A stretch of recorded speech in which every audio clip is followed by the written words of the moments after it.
When it talks about compositional functions, it's talking about the linear transformations. Is it additive property and multiple property? So here we go. So on part one, we talked about composition functions at the end of module one.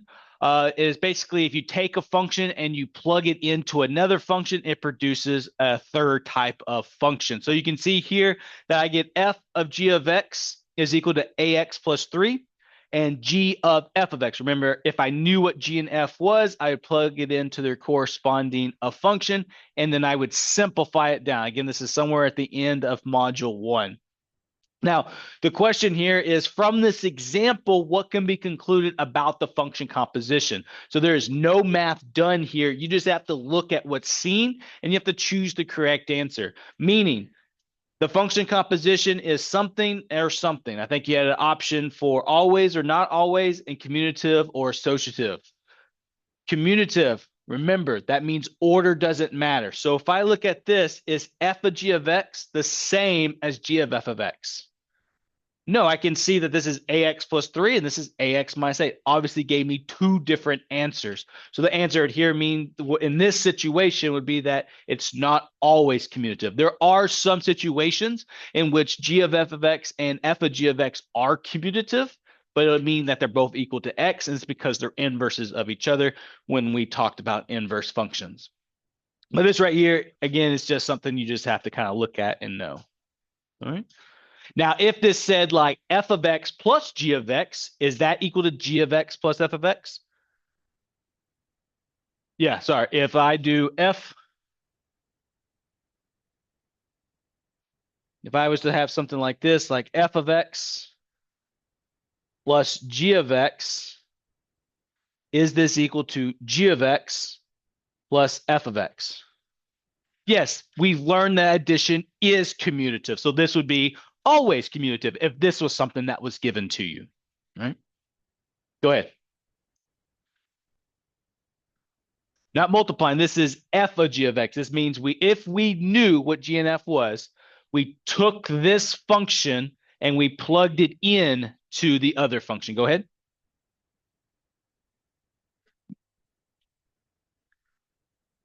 Correct. So basically what this is stating that f of g of x is not equal to g of f of x, or not always. There are certain situations, like most of our math, that sometimes it does, but in this case, it's not always. Like we know, like we plug in like a zero matrix, right? Zero would equal zero no matter how we did it. But in this case, it's not always going to be the case, just like most cases. Right? So this is, again, one of those things that's not really a math problem. You just have to look at it and go, all right, this is not commutative because I did not get the same result. All righty. We good with that?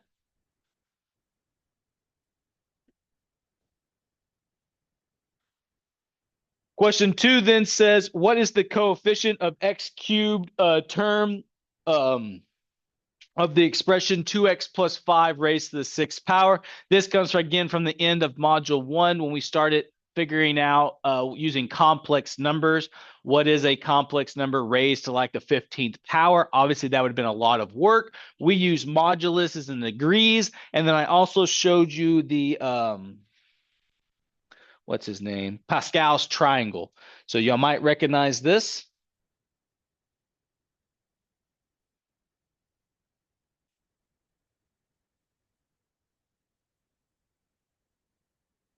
That's why we review.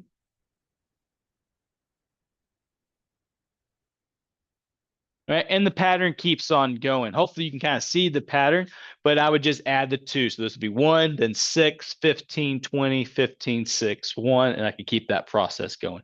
It's just adding the 2 next numbers to make the number underneath.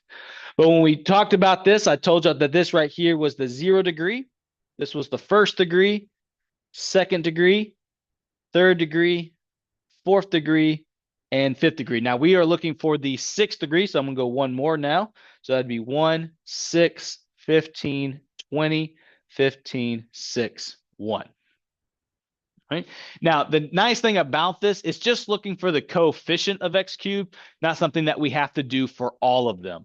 So the next thing that we talked about is when doing something like this, The first term is going to have the highest degree. So this would be like your A and your B, right? So that would be your first term, second term. So this would be written as A to the 6th power, B to the 0 power, meaning that everything has to add up to that result. And then we would say plus A to the 5th, B to the 1. And then A to the 4th, B to the 2.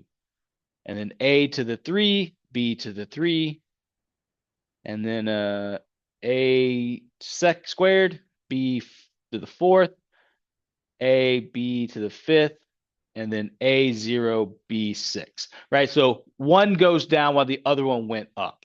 Again, we're only looking at the x cubed term. So really all I care about is this one right here. That's the only term I'm going to care about. Since I'm looking for the x cubed term, I'm going to go to where the x is in the A. So I'm going to look at where A is cubed. So this is my focus. I don't care about the rest because that's what the question's asking. So when I come over here, I have now 2x to the 3rd and 5 to the 3rd. All right. This was my A and this was my B. Again, they added up to 6 as well. The only thing now to go with is this would be the first coefficient, second coefficient, third coefficient, fourth coefficient. So in this case, there will be a 20 right there. That's where this number comes from. So 1 would go here, 6 would go here, 15 here, 20 here, 15, bless you, here, 6 here, and 1 here. All right, so they just kind of go in their corresponding spots. That's what the point of the Pascal's triangle is. After that point, you're just doing math with a calculator. What is 2 cubed?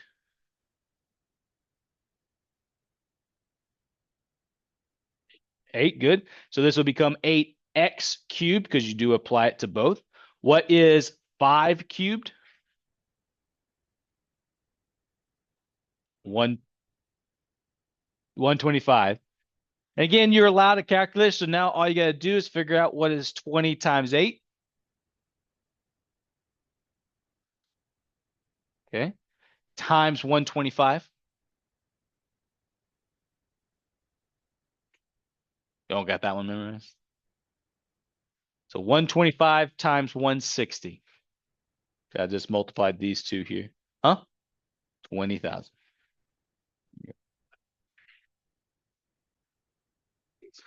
So since I was looking for the 6th power, it's always going to be A to whatever this power is and B to the 0.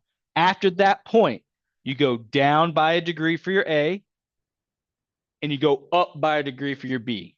Regardless, though, each thing should add up to whatever that number is. So for instance, if I wanted to know what, I don't know, 2x plus, oh, the 20 came from the coefficient from Pascal's triangle. So if I wanted to know 2x plus 5 to the 3rd power or whatever, then this would be a cubed b 0, a squared b 1, and then a1b squared, and then a0b cubed, right?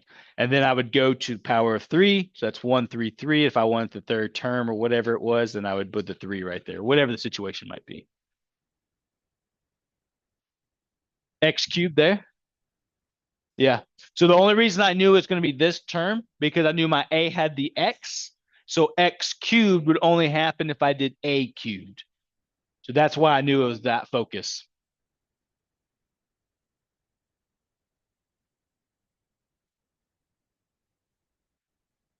Any questions there? I will say that Pascal's triangle, if you are a STEMS major, you'll be using that a lot.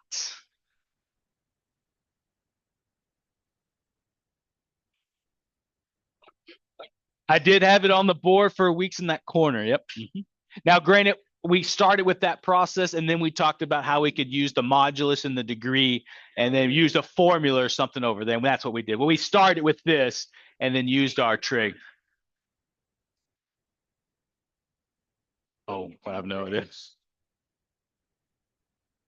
Oh, it was only looking for the coefficient.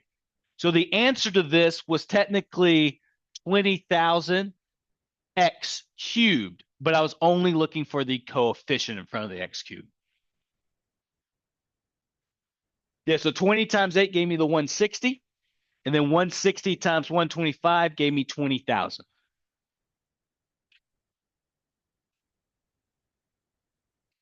No. The x cube's on the x. After I distribute the 3, this cubed here, that became an 8 and x cubed. Now the 3 is only on the x. The rest of it's just multiplication of coefficients. So I did 8. Oh, okay, so this is 20 times 8x cubed times 125. So really, I can do 20 times 8, which is what I did to get 160. And then technically, if you want to look at it that way, you can look at it as 160x cubed. Now I'm going to multiply by 125, which then gives me the 20,000 x cubed. Guys, hey, question? Any other questions? All right. Make sure y'all study. And then, of course, I don't mind going over this again during tutorials or anything like that. All right, so here's that question y'all asked me. I was like, why is there a target on my screen? Which is a great question. We now know how to do a question like this. This is a polar coordinate. Remember the R, remember that when you're given a coordinate, it's given as R comma theta. This was in module 2. Yes, this was in somewhere in the middle of module 2. It is now. At the time, you're like, what?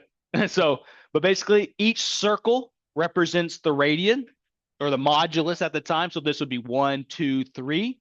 And then the second thing would represent the degree. So then it would tell you where on that circle did it fall. So in this situation, a radius of 2 would mean this second circle is where I would fall. Pi 6 would then mean I need to go to pi 6. So in this case, point B would be the answer.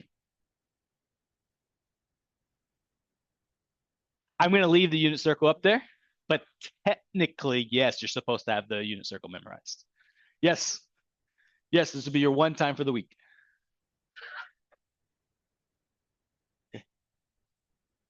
No. For the week. Okay. Okay. Any questions on this one? All right. Very straightforward.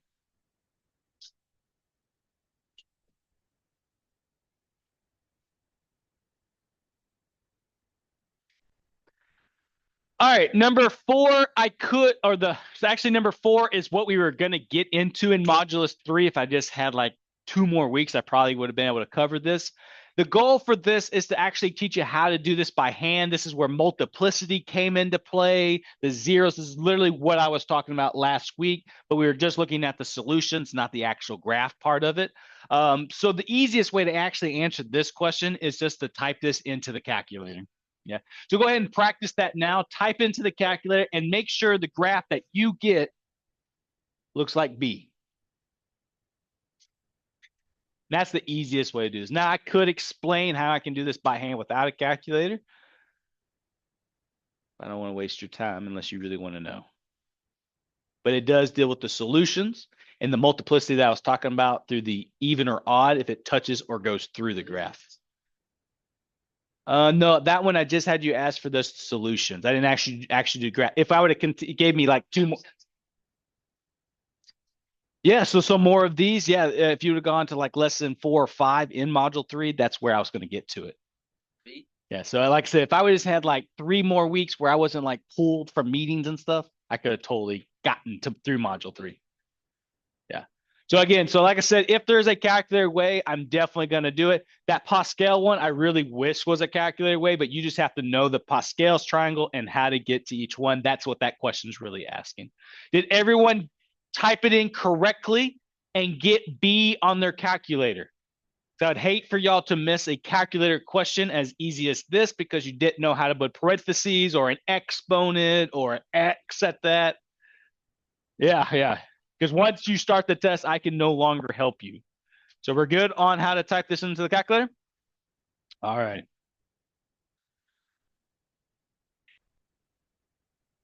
All right, number 5 goes into I don't know, about 10 lessons ago, maybe less than that. I really can't remember. Remember the airplanes on the map and stuff, and we were trying to figure out, where this is this question. All right. So this is, if you need some more, you can definitely go back to that. But this is that word question. So again, it says a ship travels at a constant rate of 30 knots. That's just nautical miles per hour. So 30 miles per hour is really what it is.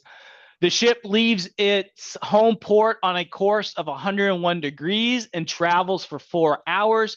It has then changes to a course of 191 degrees for 3 hours.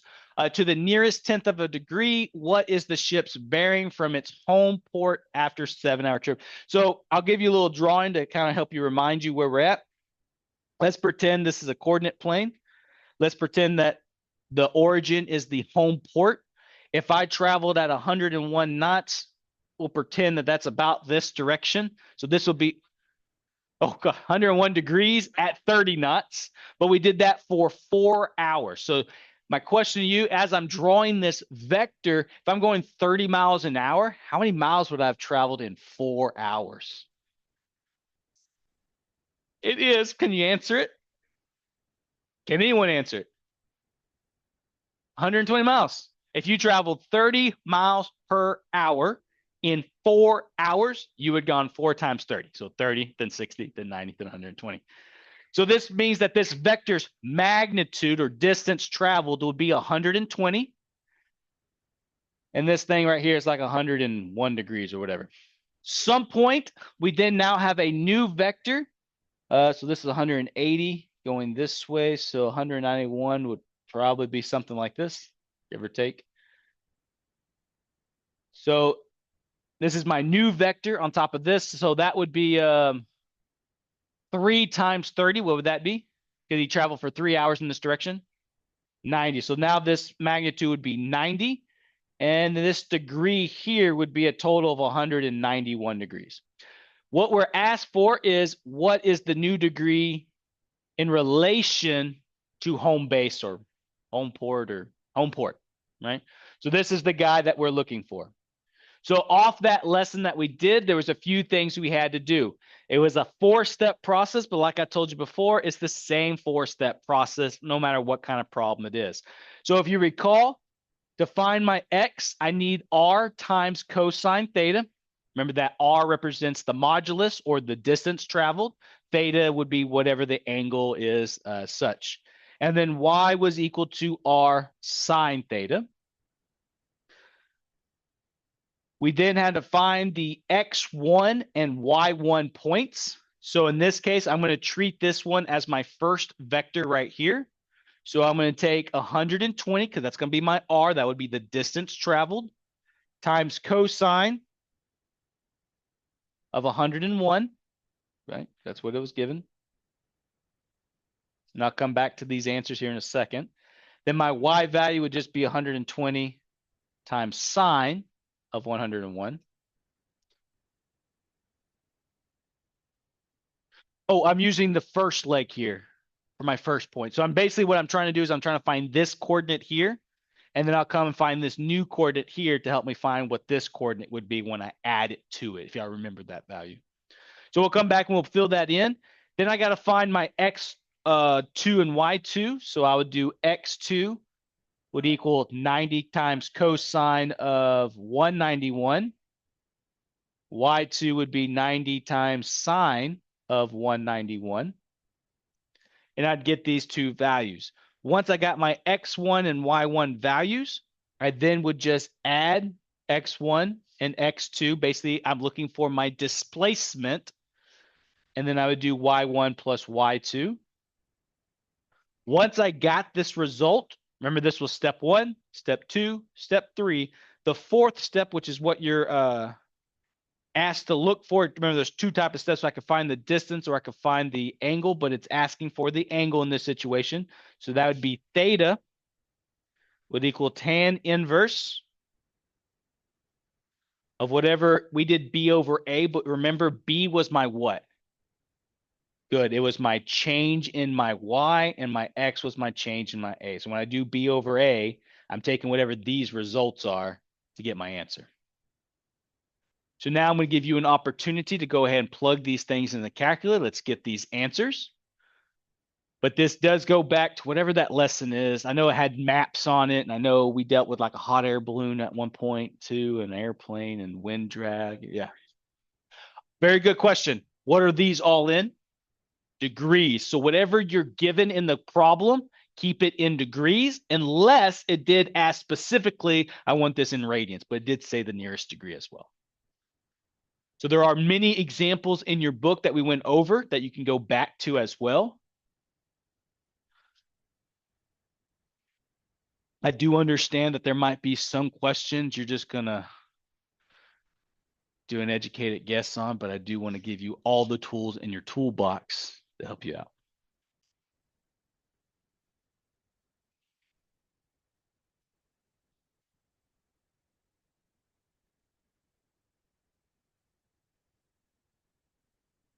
Do make sure that you know how to find all these buttons, like the trig button, how to change from radians to degrees. Yep. So I bet this is basically the answer. You just have to find out what this guy is, these guys, add the two X's, add the two Y's. That's your A and B that would go into your tangent.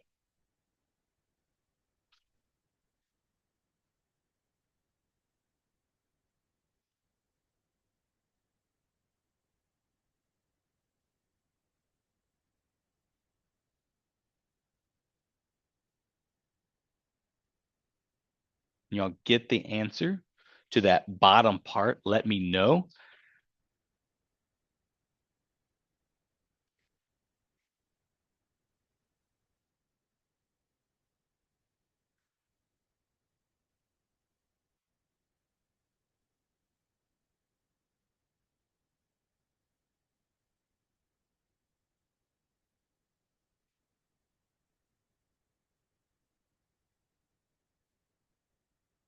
If I would have had more time with y'all, there's so much more I could have showed y'all.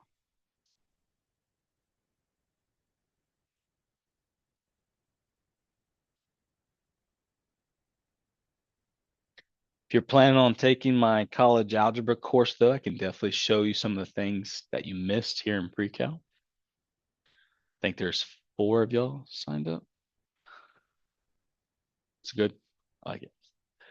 I think I have 11 of y'all total for statistics as of right now. You do have to pass the math TSI to get in. Now, I do wish when I used to teach in Cleveland, I used to teach a course called Algebra 3. What we did the first semester would have been a remedial course, 0310. And if you would have made a 75 or higher on it, I would exempt you from the TSI, and then you could take my college algebra in the fall or spring. Oh, no. Sorry. Pre-cal, yes, is definitely harder than Algebra 3. Huh? It's a college agreement with Lone Star. Do we all have an answer? Bless you. So negative 42 point. Let's go to what the question's asking for the nearest tenth. So what was that again? 0.1. Okay. I just couldn't remember the first. Okay. So take the negative 42.1. Now here's the issue. Where is negative 42.1 on the coordinate plane? What quadrant? Good. It's going to be in the 4th quadrant. So since this is what the calculator gave me as my answer was this degree, I need this degree over here. So how would I go from here to here? I would add 180 to it. So when you get your answer, figure out where you're actually located and where you want to be located. Everything I did was all over here in quadrant 2, but the answer that the calculator gave me was in quadrant 1. So if you remember, in tangents, they repeat every 100 or every pi or 180 degrees.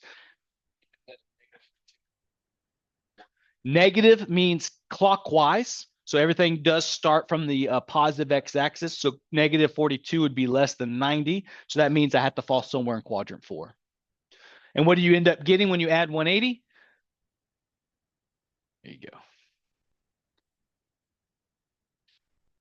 So like I told you when we did the lesson, this process works. Sometimes it's an easier process if you have like 90s and 180s thrown in there, but it works every time. Any questions on this process?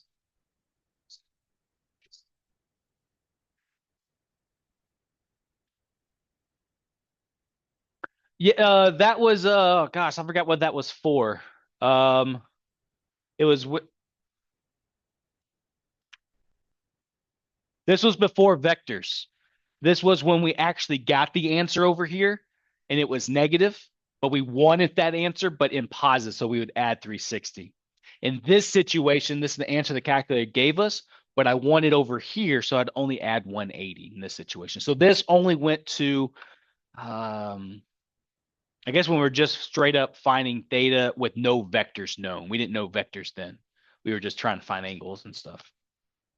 Then we brought in vectors and the correlation to it. Yes, ma'am. Yes, because as I did the work here, I went 101, estimate it, 101 degrees, put it over there, 191 pushes me somewhere over here. So I saw that the vector I was looking for is going to be somewhere in that second quadrant. Most likely, if you would have fell in the third quadrant, you would actually probably got a positive tangent over here, like maybe 10 degrees. So you would still add 180 to get to 190 or whatever that might have been over there. Now there is certain situations. Maybe I did all my work in the first quadrant, so the answer I would have got would have been positive, and that would have been my answer. So I'd been good. Typically, if you end up with your work in the first quadrant, the answer you get in the calculator is the answer. It's when you end up in these other quadrants I get a little. Yes, but sometimes no, 180 would be good. Well, okay, but that's a different situation, and I think we come up to that tomorrow. But it depends on where that vector is. Yeah, that's a probably. I don't want to say it's always going to happen, but it's a safe bet. If it's negative, you're most likely going to add 180 for a situation like this. Mainly, too, hopefully, when you get all that work and you get to that point, and you're like, man, negative 42.1 is not there, and you go, let me add 180 to it, and then maybe something like that might ring a bell or something. All right, we ready for the next one? Yes. This is the first time we're offering it for pre-cal. The EOY stuff. Yeah, y'all's year. Y'all get to be the first ones. All right, here we go. So this would have been something I would have got to in module 4, but it's an easy concept. It's just changing things from theta to radians. We actually talked about this when we built the unit circle. So when I ad lib that unit in there, I pretty much did almost the entire module with that unit circle. The only thing y'all don't know yet is the identities yet. I'm going to leave it up. Yeah, for you. We'll call it an anchor chart. That's what the key word there is. All right. So I don't know if y'all remember or not how we converted all of those blue degrees into the pink radiants, but there was a formula to do it. If given a degree and you want it in radians, all you got to do is do 315, divide it by 180, take the answer, give it a pi. So take whatever degree you want, divide by 180, get your fraction, give it a pi. Technically, this is what you're doing mathematically. You're doing 315 times 180 over pi. That's the math that you're technically doing. No, my bad. Sorry. Flip that. Pi over 180. There you go. So my rule of thumb is take whatever the degree is, divide by 180, throw a pi on it. So for instance, if you type in your calculator right now, what is 315 over 180 simplified down to? 7 over 4, throw a pi with it. What's your answer? 7 pi over 4. You can. My fear, because I don't know what the test is going to look like, it could have said 314.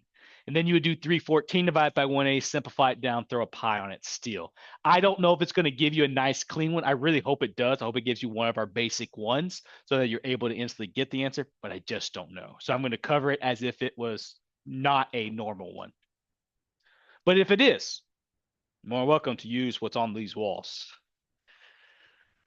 Yes, I have not been told to cover up my anchor chart, so maybe. Huh?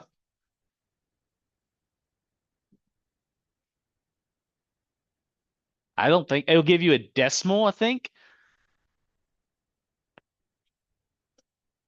I don't think, yeah, I don't know if it does a conversion. Or if it does, I don't know if it does. A decimal? Yeah, but what you could do is take that decimal, type all of these decimals in and see which one gives you the same decimal. It's a little bit harder for work, but yes. Any other questions there? Okay.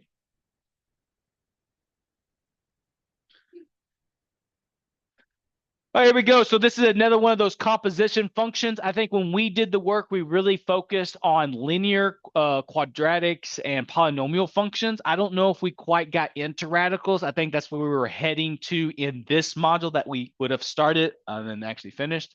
But this says, let the function f be defined by f of x equals the square root of x squared. Oh, we did do this. I vaguely remember, but I teach so many courses, I'm starting to forget if I taught it to y'all, if I taught it to a different group, or if I taught it to a different class. They'll let me know. All right, so this is what f of x is given. This is the square root of x squared minus 4. The function f can be represented as a composite of two functions, g and h, basically just meaning f of x would equal g of h of x. So meaning that I plugged in an h function into g, and I popped out with this function. Where f and g are all defined on their domains and g and h are not unique, which of these is an example of the two functions? Now, when it comes to multiple choice, use the multiple choice to help guide your answer. If this was a free response question, this is how I teach it. If I know that this is going to be h of x, I'm letting h equal x, and then I'm letting g of x equal this entire thing. When I plug it in, it ends up being the same thing. That's not the case here because it is multiple choice. So you got to ask yourself, which one of these h's can I plug into g that would give me this guy? So let's kind of break this down. If I take the square root of x, again, I'm trying to plug in h into g. If I take the square root of x and I plug it in for x, I get this. Square root of x squared minus 4. What's going to happen to the square root of x and the square? They cancel, and now I'm left with x minus 4. Is that the answer I got here? No, so that would be wrong. So then you try the next one. You take x minus 4 and you plug it in. So this would be the square root. Again, I replace x with this guy. So this would be x minus 4 squared. I don't want to do the work all together, but I'm going to ask you, is x minus 4 squared the same thing as x squared minus 4?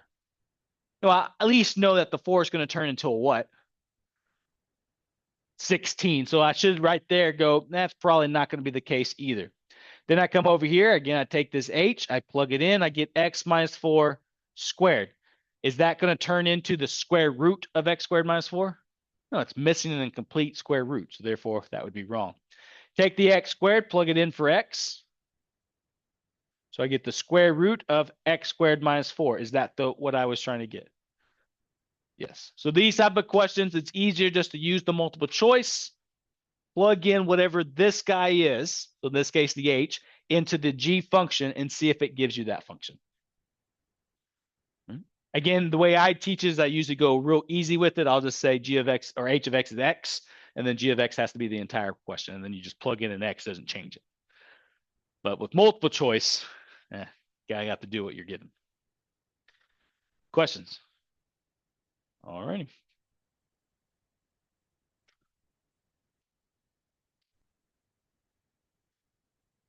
All right, this would have definitely got into more stuff that I was hoping to do. We did get to talk about parametric equations, so we got to figure out which one of these is my answer. So we know how to turn parametric equations back into their regular form, but we never talked about how to graph them. So once we get our regular form, then you can just plug it into the calculator and it will tell you which one these are. So again, based off what we just got done doing with parametric equations, if you recall, step 1 is to solve for t. I'm going to take x equals 3 cosine t plus 5. How would I solve for t in this situation? I can't quite do that yet. I can minus the 5, though. Always get rid of that constant first. So this gives me x minus 5 equals 3 cosine t. Now what would I do? Divide by, whoa, can't get rid of the cosine yet, but I can get rid of that 3. So I now get x minus 5 divided by 3 equals cosine t. We've done this multiple times now. How do I get rid of a trig function? Inverse. So now I can say that this will be cosine inverse with a negative 1 of x minus 5 over 3, and that would equal my t. So if you're trying to get rid of a trig function, just plug it on the other side with an inverse. Now, I'm not asking you to simplify this because the calculator will do it for you, but you need to at least get to this point. Step 2 was to take whatever t is and plug it into the equation. So it's going to look funky, but I'll show you how you can type it in. So it's going to be 2 sine. I'm going to replace t with what I just got. So it's going to be now cosine inverse x minus 5 over 3 minus 3. Right here, yeah. Don't worry about simplifying this. You can take this and type it straight into your calculator. Does everyone have that written down? All right, I'm going to pull up my calculator. Just go to graphs, and when you type this in, you'll do 2. Hold on, let me trash this real quick. It'll come back. But this will be 2, and then it was sine. So I'm going to go to trig, sine, and then it was cosine inverse. So then I'll do trig again, cosine inverse. See, now it's inside the trig function. Control divide to make it a fraction. So what is that? X minus 5 over 3. And then on the very outside of it, it was a minus 3. So again, don't worry about, simplifying it. It gives you half of the answer. So this is actually half of the circle. So when you come back over here, you can see that that half circle is located right here. Yes, the packets are yours to keep. Right. So again, it takes what we've already learned, but it would have gone that one next step, which is to graph it, but we weren't there yet. Totally up to you.